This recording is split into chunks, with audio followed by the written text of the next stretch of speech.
Hey, this is Mikko and this is my painting called Day Return. I think color is one of those hard things that is hard to teach because usually people are very anxious and they lack the patience that it takes to learn a color.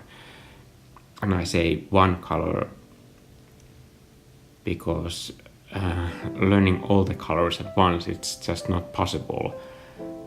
And the way to learn the essence of one color is to paint a lot of paintings that has just that one color and try to find as much richness, value and hue variety inside that single color to create an entire painting that has its own mood.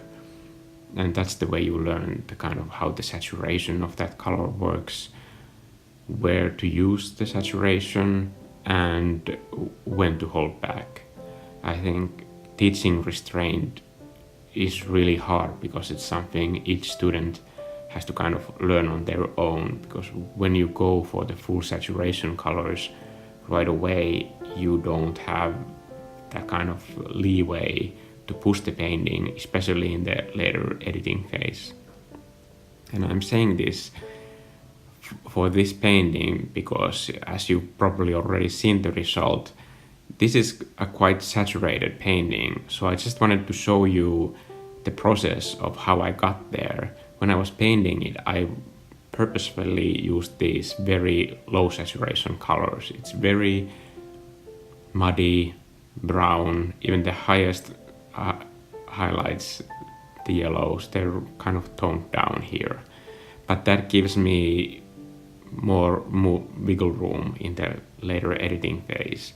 When I do push those colors, when I do do the final punches, I do them in the places that highlight the shape and mood of this image, in my personal opinion.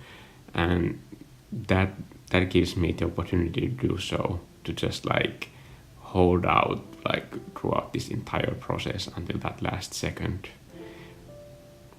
You see, color is also incredibly relative, and when using just a single color for the whole painting, you kind of can create the illusion of more colors, like these kind of gray, low saturated highlights on this whale creature. They look like a different color, but in reality they're just a desaturated, colder version of the same tone. It's not blue that I'm putting on the whale here, it's just lower saturation. But because everything around it is this kind of bright and orange, your eye tricks it to think that the grays are in fact complementary colors, but you don't need to go that far. And keeping within the same hue range, it preserves the mood. And that's basically how this whole painting is coming together. I'm now putting the final touches in the brush strokes, because preserving the brush strokes as meaningful and non-meaningful in certain areas. Like here I'm trying to make them less meaningful in the background. That's what's holding the piece together. Still in the top right corner, it's a bit too much activity, so I'm toning it down and giving the foreground a bit more higher contrast strokes to give it more depth. And here I do the color editing, which is just using the same layer as an adjustment layer, doing more kind of this brighter saturation modes, and then I add these highest saturation points to the foreground and to the parts of the fins that kind of shine light through. And that's Return. Thank you for watching. I'm Mikko and I'll see you in the next video. Bye!